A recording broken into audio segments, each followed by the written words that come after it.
مستقبل کی پیش گوئیوں کے حوالے سے مشہور امریکی سمپسن کارٹون میں دکھائے جانے والے ایک اور واقعے نے حقیقت کا روپ دھار لیا۔ ٹائٹینک کا ملبہ دیکھنے کے لیے جانے والی لاپتہ آبدوز کا واقعہ بھی پہلے ہی دکھا دیا گیا تھا۔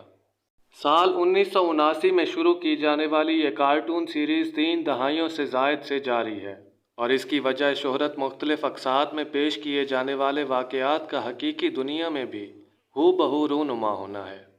کچھ چیدہ مثالوں میں ٹرمپ کو امریکہ کی صدارت ملنا، کمیلا ہارس کا نائب صدر منتخب ہونا، اسمارٹ واچ کا آئیڈیا متعارف کروانا اور 9/11 کے واقعے سمیت دیگر شامل ہیں۔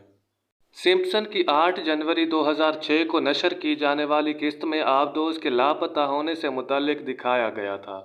سمپسن میں دکھایا گیا تھا کہ آبدوز واپسی کے راستے میں سمندر میں کسی جگہ پھنس جاتی ہے، جس کی وجہ سے وہ سطح سمندر پر نہیں آ سکتی۔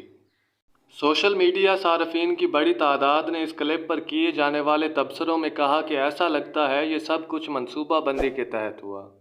امید کرتا ہوں کہ آپ کو آج کی ہماری یہ ویڈیو پسند آئی ہوگی۔ اگر ویڈیو اچھی لگی ہو تو اسے لائک کیجیے اور ہمارے چینل کو سبسکرائب کیجیے تاکہ اس طرح کی مزید ویڈیوز آپ تک آسانی سے پہنچتی رہیں۔ اپنا اور اپنے پیاروں کا ڈھیر سارا خیال رکھیے۔ اللہ نگہبان۔